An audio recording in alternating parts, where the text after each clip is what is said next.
Hey everybody, it's the Red and welcome back to Sunrider Mask of Arcadius. Now then, I know there's been a bit of a gap between this episode and the last one I've uploaded so far. Without going into any really lengthy details, basically, I had intended to backlog a few episodes because I was going to be away for a little while. Unfortunately, complications arose and I wasn't able to actually do so. Sorry about that, and without further ado, let's carry on. Set a course. Hi, Captain. I don't completely remember what's... Oh, right, the Legion. Dun dun dun dun. My apologies, my leader. Admiral Grey turned out a far more treacherous villain than I could have imagined. Had it not been for his vile guile... I like that. Vile guile, we could have liberated Onguess, rescued the princess, and sank the entire combined fleet in one stroke. Fontana, you are still but a boy. You do not know what evil lies in the hearts of the Imperialists. No, filthy imperialist pigs. They are but a maelstrom of greed and perversion, bubbling inside faces which only resemble man. Forgive me, I shall not fail again. Very well. Your idealism is a virtue to our cause. We will forgive any mistake which arose out of a desire to see our creed fulfilled. You were too kind, my Venachar. There is a project we have been working on. You will accompany us to oversee its completion. You will leave New Eden? We have already left 4 days ago. Tell us, do you know of the Paradox Project? Of course. A failed lab experiment which crushed Diode inside a black hole. A failure? Nay. They say the greatest scientific discoveries are those found by accident. Come with us. Soon we will unveil a new weapon against the Alliance, one that will allow us to turn the tide of this war and strike terror into the hearts of every Imperialist from Solaris to Farport. I think some shit's abroad. Oh, we're back in the high school setting, the flashbacks, cool. Hey, Kato. Yeah? Do you like me? Whoa! Alright. Somehow... I get the feeling, via her personality throughout the stories, I get the feeling she's not saying this in a romantic sense, but a more platonic. I don't know, I'm just babbling here like an idiot. Do you like me? What? Yeah, that's about my reaction. The hell kind of question is that all of a sudden? Baka? Kill me. I wonder. Love's just a chemical reaction. True. When certain conditions are met, chemicals are released into our bloodstream which simulates the sensation of love. Huh. Are we any different than robots then? That's getting into some really existential bullshit here. I mean, technically speaking, we are machines, just of an organic... You know, never mind. I have... My opinion here is just that I have no expertise in this matter whatsoever, so there's no reason at all for me to be talking about this. Running on chemicals which simulate our existence? You're not making any sense, Ava. Your eyes are transmitting electronic information of what you see to your brain.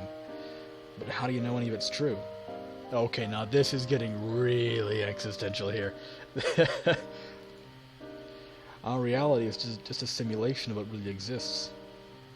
Because it hurts my head to think otherwise. Ava sat on the desk and looked out the window.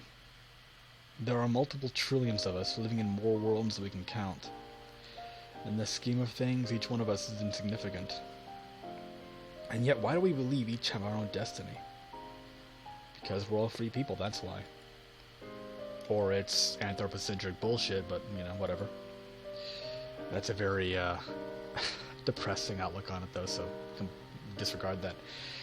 You always have to make simple things so complicated. Oh? Of course I like you. You're reliable. I get the feeling that you can accomplish anything. Idiot. I wasn't asking that. What?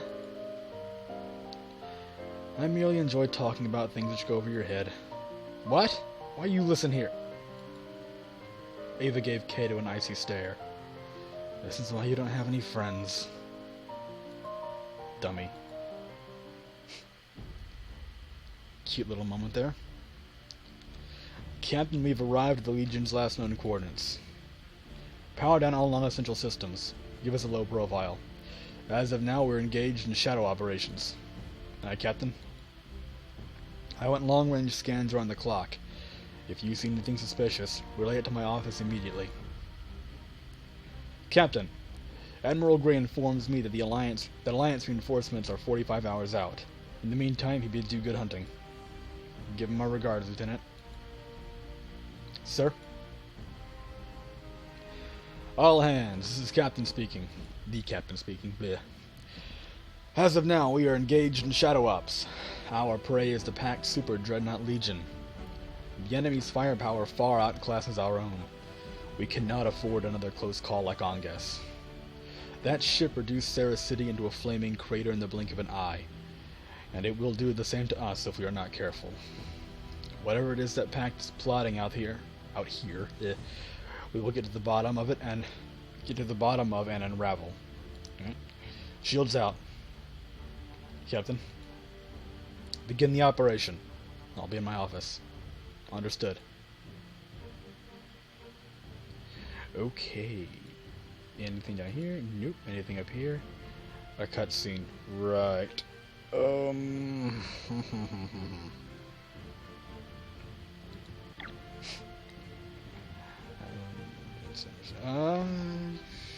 You know what? Wait. Fuck.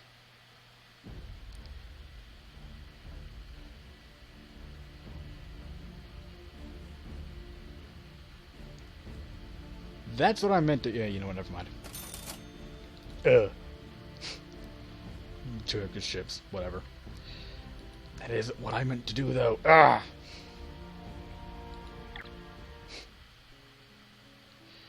Shield's eyed a file on his computer. Murray Concert 412-498. He hovered his cursor over it. He promptly closed the folder. Come in. We detected something in the long-range scanners. Take a look at this. A space station of some kind? Definitely packed, but the design doesn't match any blueprints that we're aware of. There's too much electronic interference due to the station's orbit around Helion. We do know that there is a sizable combined Pact and pirate fleet protecting it, though. Pact wouldn't have deployed the Legion along with a fleet that huge unless that thing's worth protecting. Set a course for it. Mask our approach using the star they're building the station around. They're using the interference to hide their activities, but we can use it to our advantage as well. We'll keep monitoring the situation until the Alliance fleet arrives. Understood, Captain.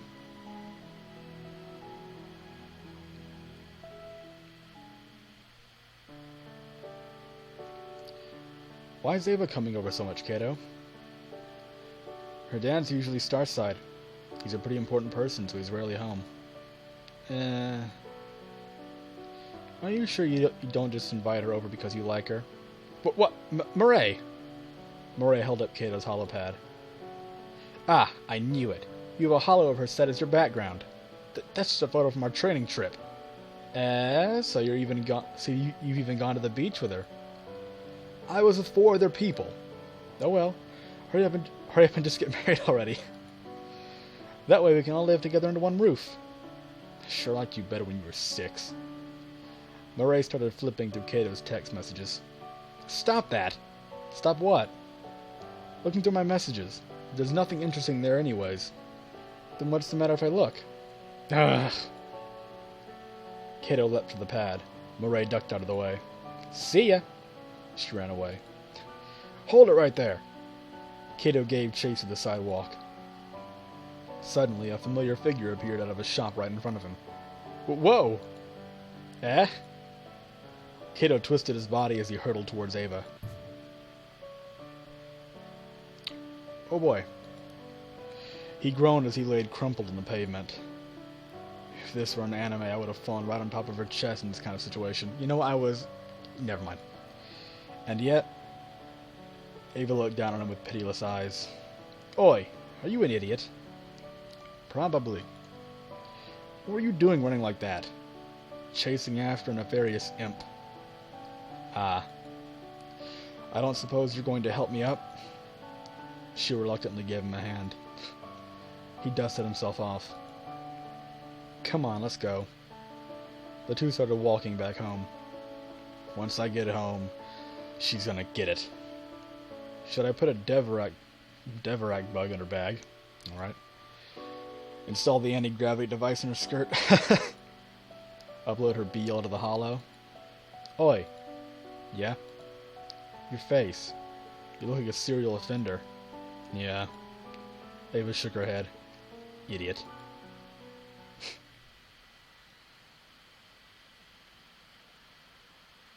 Captain, we are within visual range of the pack structure. I would like to point out very quickly, I do actually really like that they're giving me a bit of a look back into how their dynamic used to be when they were younger. But part of me wonders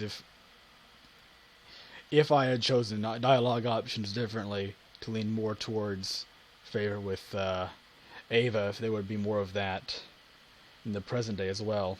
Because you do see little glimpses of that from time to time, so yeah, I don't know. I'm just rambling at this point. Captain, we are within visual range of the packed structure. On screen. And that is the oh shit son music. Any ideas what the hell that thing is? I'm comparing the latest data with all known designs in the Alliance's database. I'm not getting any hits on any known pack designs. Wait, a hit. From our own database. What is it? Get the chief engineer up here. Chigara, you heard the commander. Understood. There's no mistaking it. The pack structure appears to be a replica of the paradox core we built at Diode. However, it has been recreated on a far larger scale. While the one we built only had the capacity to destroy a single planet, Pact's recreation has the power to open a black hole stable enough to extinguish an entire star. Okay, it was definitely deserving of that music track. Pact is creating a doomsday weapon, one which will not destroy just cities or fleets, but entire systems. If Pact were ever to obtain a weapon of this magnitude, all of our victories in the war would be moot. Forget that. War itself would change. There wouldn't even be any point in having fleets of the weapon of that. There wouldn't even be any point in having fleets the weapon of that magnitude. Well, maybe unless you were the culture, but that's not really what we're dealing with here. We cannot allow Pact to finish construction of the Paradox Core. It is no exaggeration to say that the fate of humanity rests on it. How could Pact even gain the knowledge to build such a weapon? I can't say. Everyone who had any knowledge of the Paradox project was killed in the Diode catastrophe. I had always believed that the know-how to construct such a thing had died with my people. One mystery after another. Chigara, help Ava draft the battle plan. The Alliance fleet is 20 hours out. As soon as the fleet arrives, we're going to hit that core with everything we have while it's still under construction. How do you know it's not already operational? The Legion and the combined Pact pirate fleet are still nearby guarding the core. Detonating the core would mean the loss of the Legion, Pact's flagship. On top of that, if Arcadius is on board the Legion, then he wouldn't be able to detonate the core without also getting caught in the black hole. And if there's anything we know about Arcadius, it's that he's not big on heroic sacrifices. Understood, Captain. We will ready the plans. Dismissed.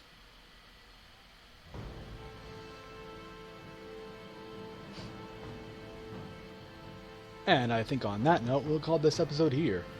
I will... What the fuck? Minor glitch there. Weird. Probably won't turn up on the video recording. I hope. Yeah, I will see you next time.